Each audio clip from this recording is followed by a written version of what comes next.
When betrayal comes from the person you trusted most, it doesn't arrive like thunder. It creeps in quietly, disguised as calm. That's how I discovered the truth. She had lied about everything, the money, the house, even her intentions. But I refused to become another man broken by someone else's deceit. My name is Jasper Connor, and I'm 37 years old. Every morning I wake in the home I built with my own hands. The same home my wife, Betty Connor, tried to claim as her own when she decided our marriage was no longer worth fighting for. My attorney, Elsie Park, called it the most calculated divorce trap she'd seen in years. My neighbor and closest friend, Raphael Maxwell, stood by me through every lie. Every accusation meant to tear down the life I'd built. I didn't go looking for this battle.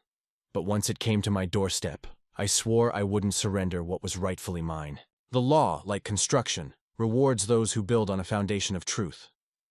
Before I dive deeper, let me know in the comments where in the world you're watching from. And don't forget to subscribe, because tomorrow I'll share a story you won't want to miss. But for now, let's go back to the night it all started. I can't even remember what that spaghetti tasted like, though I'd made it from scratch, just the way my mother taught me when I was a boy. The sauce was thick, rich with garlic and fresh basil I'd plucked from the planter on the windowsill. Betty always said my cooking was one of the reasons she fell for me. But that night, she didn't care about compliments or conversation. She just moved her fork through the pasta like she was digging for a secret buried in the sauce. Our kitchen, that warm, bright space I'd renovated 3 years earlier, felt cold. I'd crafted every cabinet in my workshop, cut every countertop by hand over a long weekend. That kitchen had always been the heartbeat of our home. But that night it felt like the walls themselves were holding their breath. 20 minutes passed in silence before Betty finally looked up from her untouched plate. "I don't love you anymore." Just like that. 5 words, sharp, clean, heartless, dropped into the quiet like stones breaking still water. My fork froze halfway to my mouth. I lowered it slowly, hearing the faint clink as it met the plate.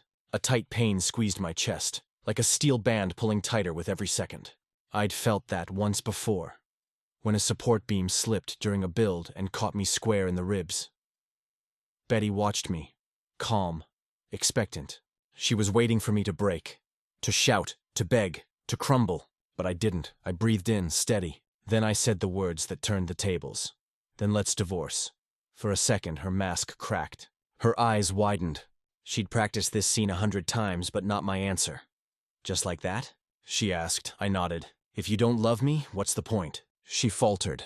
"I just thought—" "You thought I'd fall apart," I said, surprising even myself with how calm I sounded. "You thought I'd plead with you to stay." Her jaw tightened, her mask of indifference splitting to reveal something colder. "You never measured up, Jasper. I've spent years waiting for you to be more ambitious, more hungry for success. But you're happy being small-time forever. You know that feeling when someone's words hit so deep they echo through your bones? That's what her words did. 7 years of marriage, and I realized she'd been keeping score the whole time. "I built this house," I said quietly, holding up my hands. Rough, scarred, strong. With these hands. Every board, every wall, every pipe. I've never lied about who I am or what I want. "That's the problem," Betty snapped, her voice rising. "You've never wanted enough. I'm done settling for this ordinary life while everyone else moves forward." I pushed back from the table slowly. "So that's what our marriage meant to you? Settling?" "Don't act surprised," she said, rolling her eyes. "You must have known. Funny thing about betrayal, it doesn't confuse you. It clarifies everything." In that moment, I saw her clearly for the first time. Not my wife, but a stranger wearing her skin. "If you've been so unhappy," I asked quietly, "why wait until now?" Betty laughed, sharp and empty. "Because I'm ready now. The house is mine too, Jasper. Half the savings, half the furniture. You'll walk away with nothing." The vice around my chest turned cold. This wasn't heartbreak. This was strategy. "You planned this," I said, though I already knew the answer. "I'm just being smart." She gathered her plate, her tone smug. "My lawyer says I have every right to half of everything. Maybe more. Your lawyer." The words felt foreign in my own mouth. "You already have a lawyer." She turned her back to me, rinsing her dish. "You didn't think I'd just let you keep it all, did you? I've put up with your small dreams long enough. I deserve compensation for that." I stared at the walls, the ones I'd framed, the cabinets I'd built, the space that had once been ours. My life's work reduced to limited ambitions. "Get out," I said, my voice barely above a whisper. "Excuse me?" Betty turned, narrowing her eyes. Get out of this kitchen. The one I built, the one you hate so much. She slammed her plate into the sink, the sound sharp enough to crack the silence. You're making a mistake, Jasper. Don't think you can intimidate me. I'm not intimidating you, I said evenly. I just need space to process the fact that my wife's been planning to gut me like a fish. She brushed past me, pausing in the doorway. Call me when you're ready to be reasonable. The front door slammed, shaking the photos on the wall. Pictures I suddenly knew would have to come down. I stood in my kitchen, surrounded by the craftsmanship I once took pride in, feeling like the ground beneath me had shifted. After a long silence, I pulled out my phone and scrolled for a number. A lawyer a friend had once mentioned. Elsie Park, family attorney. It was 9:17 p.m. Too late for business, but I left a message anyway, asking for the earliest consultation she could offer. When I hung up, the house felt impossibly empty. That night I barely slept. The ceiling fan spun lazily above me, its rhythm matching the endless loop of thoughts in my head. By 5:30 a.m., I'd given up trying. I showered, dressed, and sat with a cup of coffee when my phone buzzed. Mr. Connor, this is Elsie Park. I got your message. Can you be at my office by 7? At 6:45, I parked outside a modest brick building downtown. The crisp morning air bit against my skin. Normally it would have felt good, but today, it only made the reality sting sharper. Elsie's office was neat, but lived in. Shelves lined with law books, a desk that had seen 1,000 cases. She was a woman in her 40s, sharp eyes behind calm composure, her navy suit neat and purposeful. After introductions, she leaned back in her chair. Tell me what happened. So I did. Every detail. Betty's cold words, her lawyer, her plan to take half of everything. She already has representation, I said, still trying to believe it. Says she'll leave me with nothing. Elsie listened without interrupting, then asked, When did you buy your home? I didn't buy it, I said. I built it. Broke ground 3 years before I even met Betty. Something shifted in her expression. You were the contractor? Yeah, I build residential homes for a living. Every nail, every board, every cent, all from my savings. Elsie leaned forward, voice steady and deliberate. Jasper, listen carefully. First thing you need to do today is secure your financial accounts. If your wife has been planning this for months, she's likely already moving money. My stomach dropped, but her tone stayed firm, professional. Call your bank right after this meeting, she continued. Freeze the joint accounts or at least set up alerts for any large withdrawals. I nodded and scribbled notes on the pad she handed me. Then she said, Second, I need you to gather every document you have proving the house was built before marriage. Construction permits, loan documents, contractor agreements, receipts for materials, anything showing this was your project before Betty entered the picture. I keep pretty detailed records, I said. Comes with the job. Good. Bring me copies of everything. The more documentation, the better our position. She paused. Do you have a prenuptial agreement? I shook my head. Never thought we'd need one. Feudo, she said with a small smile that held no humor. One more thing, and this is important. Document every interaction with Betty from now on. If she makes threats or admissions about her intentions, write them down with date and time. Don't record conversations without her knowledge. That's illegal in this state, but keep thorough notes. By the time I left Elsie's office, I had a 3-page checklist and a sense of direction that had been missing since Betty's announcement. I headed straight to the bank where I spent an hour with a manager setting up protections on our joint accounts and transferring my business funds to a separate account Betty couldn't access. That afternoon, I pulled boxes from the attic and spread everything across my workbench in the garage. I'd built this bench when we first moved in. A solid maple top with dovetail joints that Betty had called overkill. Now I ran my hand over its smooth surface, grateful for my own thoroughness. The documentation was all there.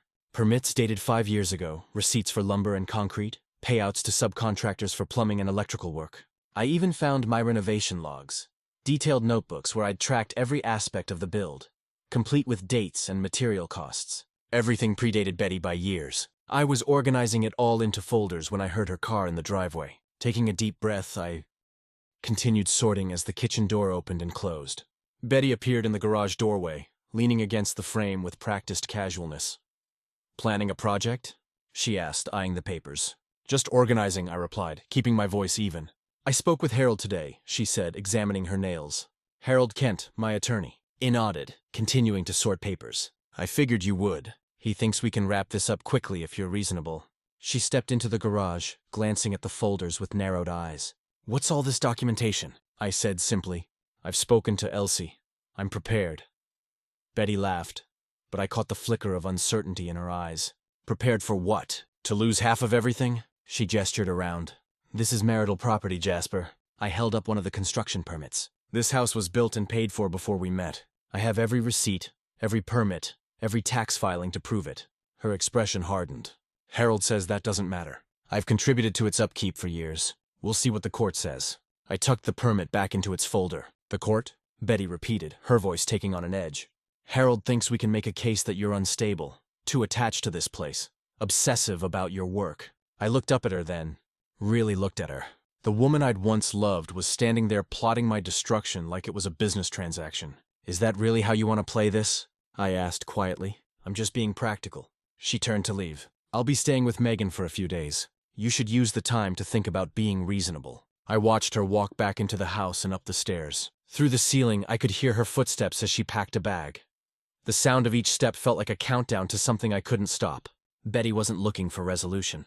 She was preparing for war. A week crawled by in suffocating silence. Betty stayed at her friend Megan's place while I moved through our house like a ghost, following Elsie's instructions to the letter. Each morning, I'd wake before sunrise, brew coffee in the kitchen we'd once shared, and review my growing checklist before heading to work. I froze our larger joint accounts, leaving only enough in the shared checking to cover outstanding bills. My business deposits, money I'd earned framing houses and finishing basement, now flowed into a separate account Betty couldn't touch. I documented every transfer, every financial move, meticulously labeling each folder with dates and account numbers. During the day, I threw myself into work. There was something comforting about the rhythm of construction, measuring twice, cutting once, the clean certainty of level lines and square corners. No gray areas, no shifting truths, just solid materials that behaved exactly as they should when treated right. But evenings were different. I'd spread paperwork across the dining room table, poring over old invoices and tax forms, building a financial timeline that proved what I'd brought into the marriage versus what we'd acquired together. Sometimes I'd look up and catch myself listening for Betty's footsteps, only to remember she wasn't coming home. Remember the smell of sawdust in your dad's workshop? That's what these evenings reminded me of. Hunched over plans, figuring out the best way to build something that would last. Except this time, I was building a defense. By day 4, Betty returned to grab more clothes. She stood in the doorway of the dining room, eyeing the organized stacks of papers. You're really going through with this? She said. Not quite a question. I nodded without looking up. Just like you wanted. I wanted a divorce, not whatever this is. She gestured at the paperwork. You wanted the house and the savings. I corrected her. I'm just making sure that doesn't happen. She left without responding, but I could feel her frustration building like pressure behind a dam. Betty had always expected me to cave under pressure, to give in rather than fight. My steady resolve was throwing her off balance. On the 6th night, she came back for dinner to talk things through, she claimed. I made spaghetti, same as the night she'd dropped her bomb. We ate in strained silence until she finally spoke. Harold thinks we should try mediation. It would be cheaper for everyone. I twirled pasta around my fork. Elsie suggested the same thing. So you're open to it? Something like hope flickered across her face. I'm open to fair, I clarified. You keep what you brought in. I keep what I brought in. We split what we built together. Her expression hardened. That's not how marriage works, Jasper. It's exactly how divorce works. She pushed her plate away. You know, when this is over, you'll be all alone in this house you're so desperate to keep.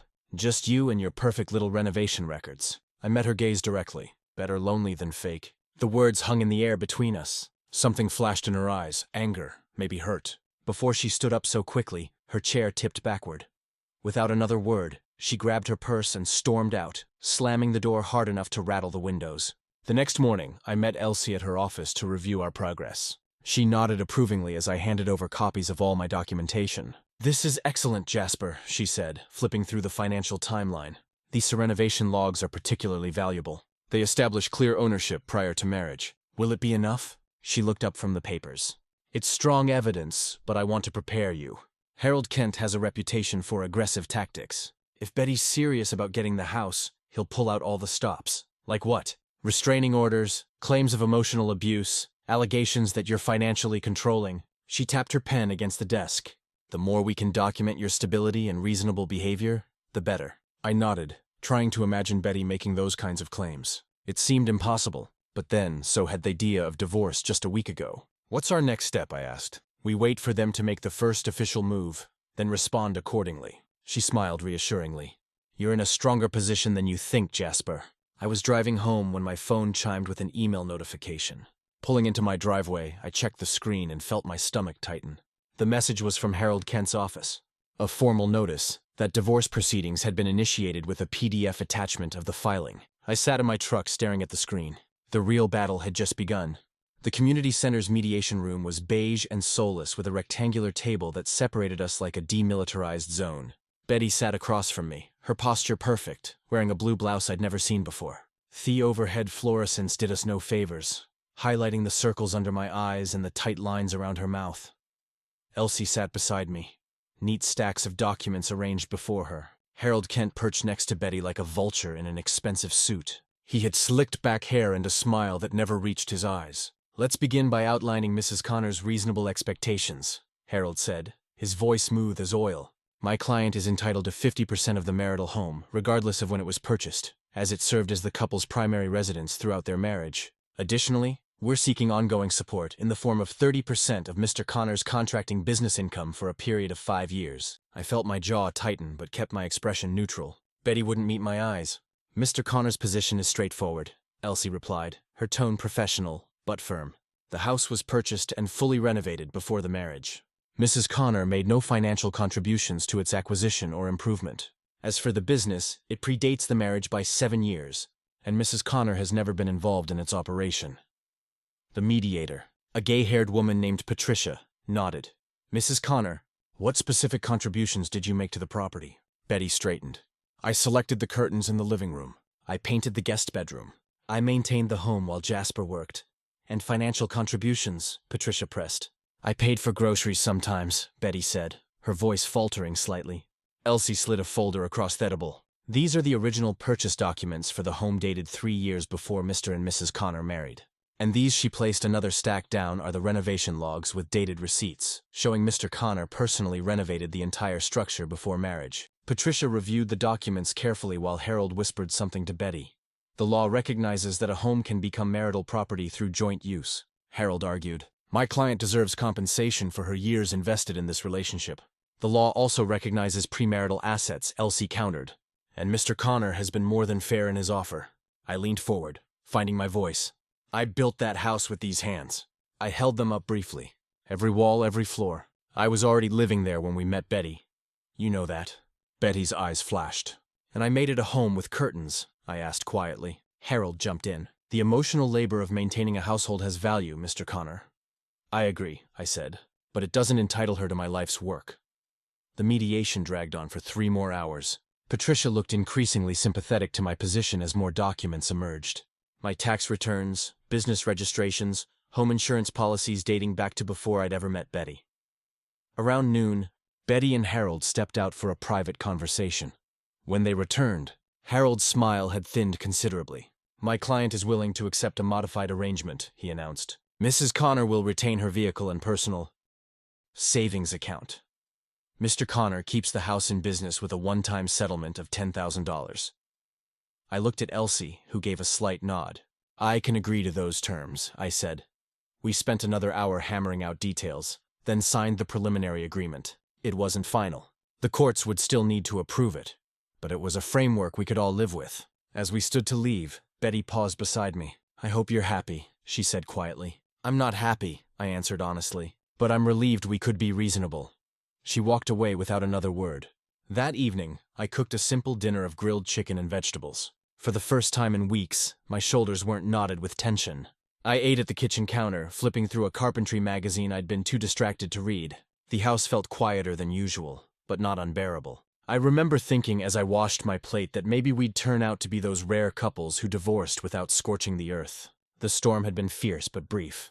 Now came the rebuild. I was stacking the dish in the drying rack when the doorbell rang. Strange for 7:30 on a weeknight. I dried my hands and headed for the front door. A young guy in a delivery uniform stood on my porch. "Jasper Connor." "That's me." "Legal delivery?" He thrust a clipboard at me. "Sign here." My stomach clenched as I scribbled my signature. He handed me a thick envelope with the county courthouse seal in the corner. I closed the door and tore it open, pulling out a stack of official-looking paperwork. The bold text at the top of the first page hit me like a physical blow. Temporary restraining order and notice of hearing. The fragile peace I'd been feeling shattered as I scanned the allegations. Emotional instability, threatening behavior. Unsafe for petitioner to occupy shared residence. The documents were dated earlier that day, filed while we'd been in mediation, shaking hands over our agreement. I had barely processed the restraining order when 2 sharp knocks hit my front door. The sound echoed through the house like hammer blows.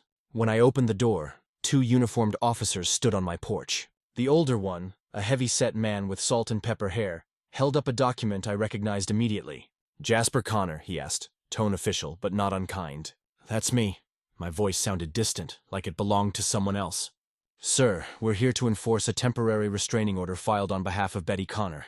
You'll need to gather some essential belongings and vacate the premises immediately." The words hit like cold water. Just hours ago, we'd shaken hands across a mediation table. Now I was being removed from my own home, the home I'd built with my own 2 hands. "Can I see the order?" I asked, fighting to keep my voice steady. The officer handed me the paperwork. Same as what I just received. Allegations of emotional instability and threatening behavior, all lies. I handed it back with a nod. "How long do I have to pack?" 10 minutes should do it. "We'll need to stay with you while you gather your things." I stepped back to let them in. And that's when I noticed Betty standing in the hallway, arms crossed, leaning against the wall with a slight smirk playing at the corner of her mouth. She'd been waiting for this moment. "I'll get my stuff," I said, turning away from her without a word. The younger officer followed me to the bedroom while his partner stayed in the living room. I pulled a duffel bag from the closet and started packing methodically. Jeans, shirts, underwear, socks, the essentials for a few days. My hands moved on autopilot while my mind raced. I grabbed my toiletries from the bathroom, my laptop from the desk, and a folder of important documents I kept in my nightstand. The officer watched silently as I zipped up the bag. "Anything else you need, sir?" he asked.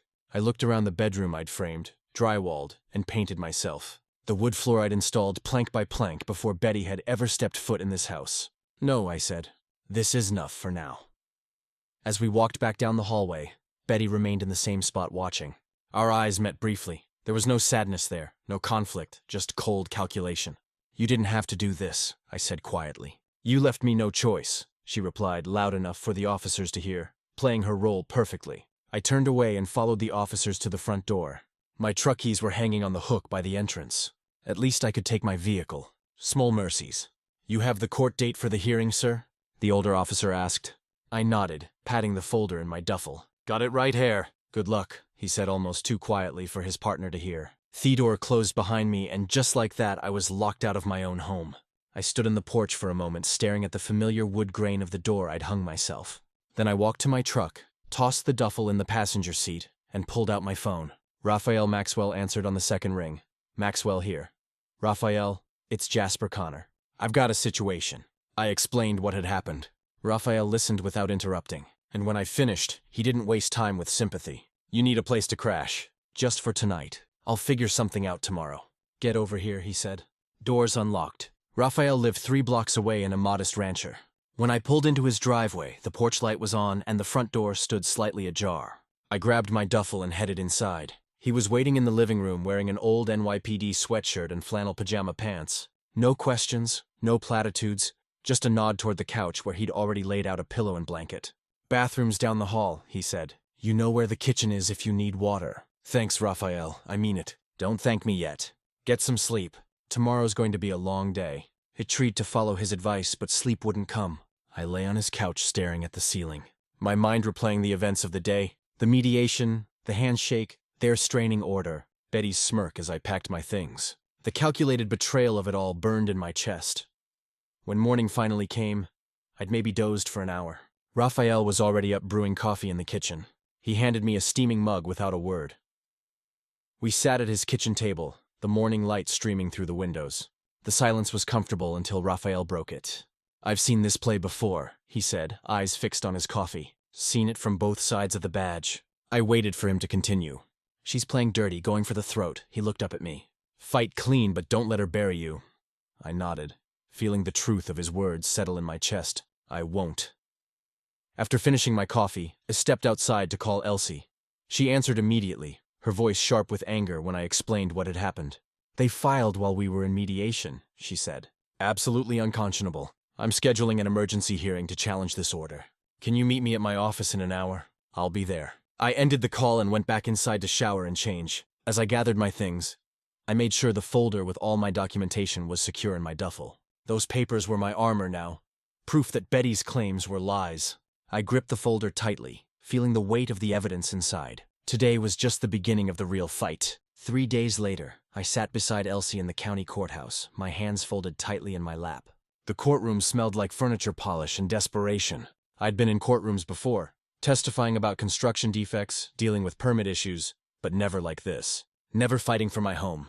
Betty sat across the aisle wearing a cream-colored blouse that made her look softer, more vulnerable than I'd seen her in months.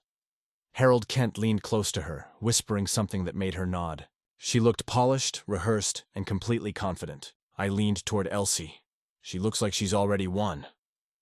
That's the performance, Elsie replied without looking up from her notes. Don't let it rattle you. The bailiff called the court to order, and Judge Harriman entered. A woman in her 60s with silver-rimmed glasses and no patience for theatrics, according to Elsie. We are here regarding the temporary restraining order filed by Mrs. Connor, she said, reviewing the paperwork. I'll hear from the plaintiff first. Betty took the stand, placed her hand on the Bible, and swore to tell the truth. Then she looked directly at the judge and began weaving her fiction. I've been afraid 4 months, she said, her voice trembling just enough.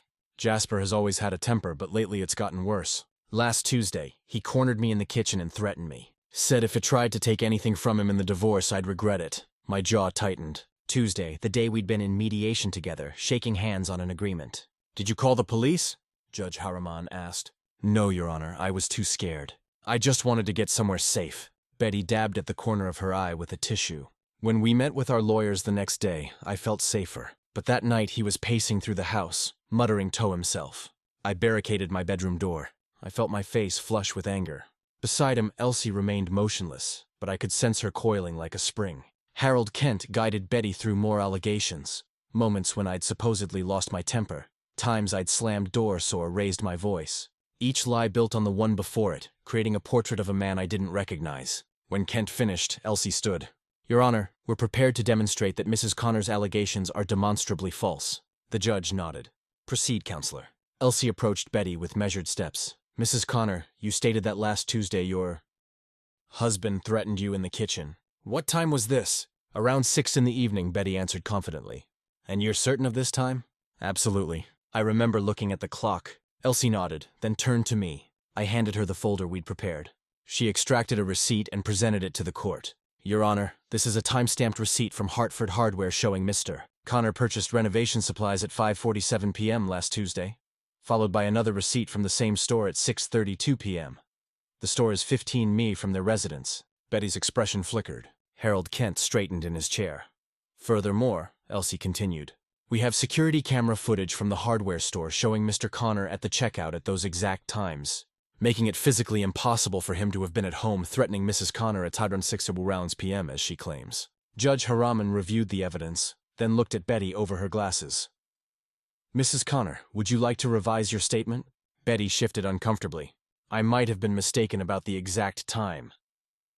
Perhaps you're mistaken about other details as well, the judge pressed. I know what happened, Betty insisted. But her voice had lost its certainty. Elsie then presented a written statement from Raphael Maxwell detailing my calm behavior during my stay at his home.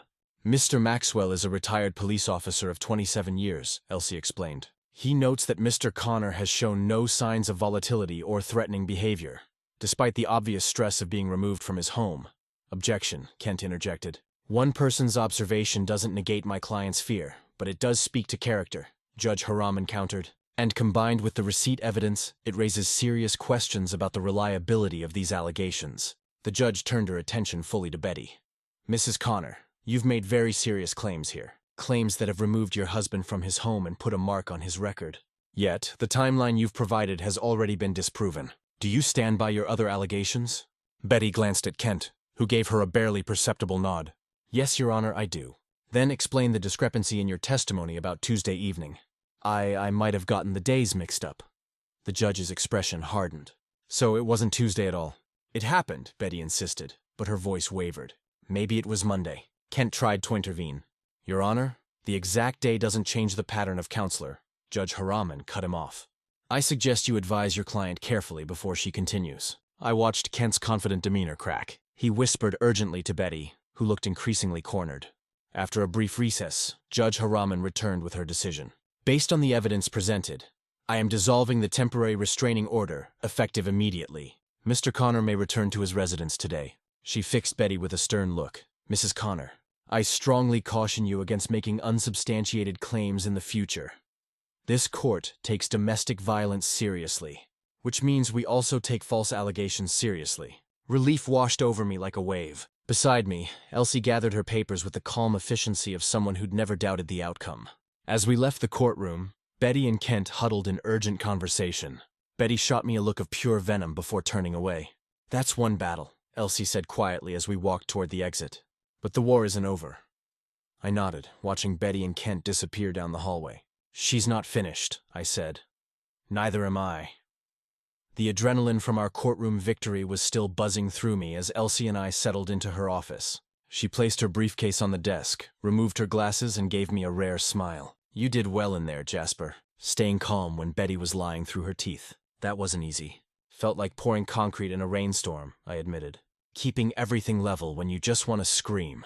Elsie nodded, understanding perfectly. She'd seen plenty of decent people pushed to their limits in that courtroom. I remembered the day my father taught me how to use a level on my first construction job. The bubble doesn't lie, son, he'd said. No matter how much you wanted to. Some truths just are what they are. So what's next? I asked, leaning forward in my chair. Elsie pulled out a legal pad and clicked her pen. Now we move to the final divorce settlement. Betty's restraining order gambit failed, which weakens her position considerably. The judge saw through her, and that matters. She tapped her pen thoughtfully against the pad. But Harold Kent is skilled. He'll find another angle. I want more than just defending myself, I said, my voice steady. I want the court to see exactly who contributed what to this marriage. How do you mean? Betty claimed half the house, half my business earnings, all while contributing almost nothing. The frustration I'd been bottling up came through. I built that house before we were married. I put every cent from my contracting jobs into savings while she spent freely. I want that documented. Elsie's eyes narrowed with interest. That's actually a solid strategy. Most clients just want to get through the process, but establishing clear contribution patterns could dramatically impact the settlement. What do I need? Everything, she said. Client testimonials proving your work history, business income logs, tax returns showing your earnings versus hers, renovation receipts with dates, bank statements showing who deposited what, she wrote rapidly as she spoke. And most importantly, proof of how much you contributed to joint assets before the marriage. I nodded, already mentally cataloging where I'd find each document. I can get all of that. Good. And Jasper. She fixed me with a serious look. We should also investigate whether Betty has been moving money. The timing of her "I don't love you" speech suggests planning. That possibility hadn't even occurred to me. You think she was preparing financially before telling me? It's common. We should subpoena her banking records. From the past 6 months, the thought of Betty systematically planning my financial destruction while sleeping beside me made my stomach turn. Remembered her absently scrolling on her phone at night. How she'd close apps when I walked into the room. Had she been moving our money even then? Do it, I said. Whatever it takes. 2 days later, I was sitting at Raphael's kitchen table surrounded by file folders. I'd moved back into my house, but spent evenings with Raphael going through paperwork. His methodical police mind was exactly what I needed. Look at this, I said, pointing to a bank statement. 3 years before we married, I put down $60,000 on the house. Money from my first big commercial contract. Raphael nodded appreciatively. That's clean money premarital. She can't touch that. And here I pulled out another folder. Every major renovation was done before she moved in. New roof, kitchen remodel, hardwood floors. I did the labor myself and paid for all materials. Document it all, Raphael said, sliding his coffee mug between his hands. No detail too small. I'd been sleeping better since the restraining order was lifted. But the rage still came in waves.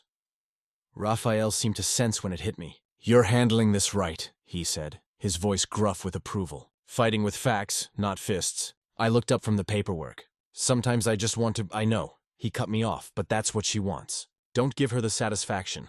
The financial subpoenas came back a week later. Elsie called me immediately. Come to the office. You need to see this. When I arrived, she had bank statements spread across her desk. She pointed to highlighted transactions. These are transfers from your joint savings to a private account in Betty's name. Her finger moved down the page. Starting 8 months ago. Small amounts at first, then larger ones as she got bolder. I stared at the evidence. 8 months. While I was still bringing her coffee in bed, she was draining our accounts. Almost $40,000, Elsie continued. Money she moved without your knowledge or consent. She was planning her exit, I said quietly. And planning to leave you financially vulnerable, Elsie confirmed. This isn't just about divorce, Jasper. This is premeditated financial sabotage. She gathered the statements into a neat pile, her expression shifting from concern to determination. We're filing these with the court tomorrow. Between the false restraining order and this, she tapped the papers. We've established a pattern of deliberate deception. I looked at the evidence of Betty's betrayal, all laid out in black and white. The woman I'd built a life with had been dismantling it piece by piece, all while smiling to my face. Elsie's eyes met mine across the desk, and I saw something I hadn't seen before, the faintest smile of a hunter who spotted her prey. We have her cornered, she said. The courthouse felt different this time. Maybe it was because I'd been here before, or maybe it was knowing that today would finally end this nightmare. Either way, I walked in with my shoulders back, Elsie beside me with her sleek leather portfolio. Across the aisle, Betty sat like a statue, designer blouse, hair perfectly styled, not a hint of the woman who once laughed in our kitchen. Harold Kent leaned toward her, whispering something that made her nod stiffly. When our eyes met, hers narrowed with the same contempt I'd seen that night at the dinner table. All rise, the bailiff called as Judge Michaels entered. The proceedings began with formalities. Our case number, names, legal matters at hand. I barely heard it. Focused instead on staying centered. This wasn't about emotion anymore. It was about truth. Elsie went first, her voice clear and measured. Your Honor, we'd like to present evidence that the marital home was purchased and substantially improved by Mr. Connor prior to marriage. She approached with my folder. These are dated renovation logs, material receipts, and contractor invoices, all predating the marriage by 2 to 4 years. Judge Michaels examined the documents, nodding slowly. Very thorough, Ms. Park. Additionally, Elsie continued, we have subpoenaed Mrs. Connor's banking records, which show systematic withdrawals from joint accounts beginning 8 months prior to separation. She presented the highlighted bank statements. A total of $39,026 was moved to private accounts without Mr. Connor's knowledge or consent. I watched Betty's face flush red. She whispered something urgent to Harold, who frowned and shook his head. When it was my turn to testify, I approached the stand and took the oath. Elsie guided me through questions about the house, my contracting business, our finances. I answered everything directly, keeping my voice steady. No dramatics, just facts. Mr. Connor, Elsie asked, can you tell the court about your financial contributions to the marriage? I paid the mortgage in full every month for 6 years. I said I covered utilities, groceries, and home repairs. My contracting business provided approximately 85% of our household income, and Mrs. Connor's contributions. She worked part-time at an interior design shop. Her income went primarily to her personal expenses, clothing, salon appointments, her car payment. Harold Kent stood for cross-examination, smirking like he had an ace up his sleeve. Mr. Connor, isn't it true that you've shown unstable behavior during this separation? No, sir, it is not true. You were removed from the home by police officers, were you not? I was, I replied calmly. Due to a temporary restraining order that was later dismissed for lack of evidence, Kent pressed on. And since then, you've been staying with a neighbor, unable to maintain your own residence, Elsie objected. Your Honor, counsel is mischaracterizing the situation. The restraining order was dismissed. Mr. Connor has returned to his residence. Sustained, Judge Michaels said, giving Kent a warning look. I'd like to introduce testimony from Raphael Maxwell, Elsie added. Mr. Connor's neighbor and a retired police officer who can attest to Mr. Connor's steady temperament during this difficult time. Raphael's affidavit was entered into evidence. I caught his eye from where he sat in the gallery, giving him a grateful nod. Betty's testimony came next. She tried claiming emotional distress, describing me as controlling and unpredictable, but her words rang hollow against the documented evidence. Mrs. Connor, Judge Michaels interrupted. Can you explain the bank transfers identified in these statements? Betty shifted in her seat. I was preparing for independence. I felt trapped by a husband who paid all the bills and built the house you lived in. The judge's skepticism was palpable. The rest of Betty's testimony crumbled similarly. With each question, her story changed slightly, contradicting earlier statements. Judge Michaels' patience visibly thinned. After closing arguments, the judge took only a brief recess before returning with her decision. Having reviewed all evidence presented, she began. This court finds that the marital home was substantially acquired and improved by Mr. Connor prior to marriage. Furthermore, the unauthorized removal of joint funds by Mrs. Connor constitutes financial misconduct. I held my breath. Therefore, I am granting Mr. Connor exclusive rights to the marital home and restoration of the $39,126 withdrawn without consent. Of the remaining marital assets, Mr. Connor shall retain 80% with Mrs. Connor receiving 20% her personal property and her vehicle. No alimony is awarded to either party. Betty gasped audibly. Harold Kent sat frozen, his legal pad untouched. The courtroom seemed to hold its breath. This court is adjourned, Judge Michaels concluded, bringing down her gavel with finality. I exhaled slowly, feeling a weight lift from my chest. 6 months of fighting, of doubt, of anger, all resolved in a single moment of justice. Elsie squeezed my arm. "Congratulations," she whispered. Across the aisle, Betty sat slumped in her chair, the reality of her defeat finally sinking in. All her scheming, her lies, her manipulations, none of it had worked. She had gambled everything on taking what was mine, and she had lost. I didn't feel the savage triumph I had once imagined. Just relief. Pure, simple relief that the war was finally over. 6 months after the court ruling, I stood in my bedroom with a paint roller in hand, covering the sage green walls Betty had insisted on with a calm slate blue. The late afternoon sun filtered through the windows, highlighting the progress I'd made.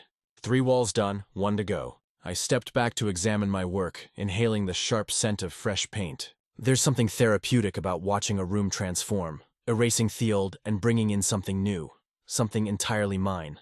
The radio played classic rock in the background, music Betty had always complained about. I hummed along as I dipped the roller back in the paint tray. Small freedoms add up. That morning, I'd finally torn down the heavy damask curtains Betty had chosen despite my protests.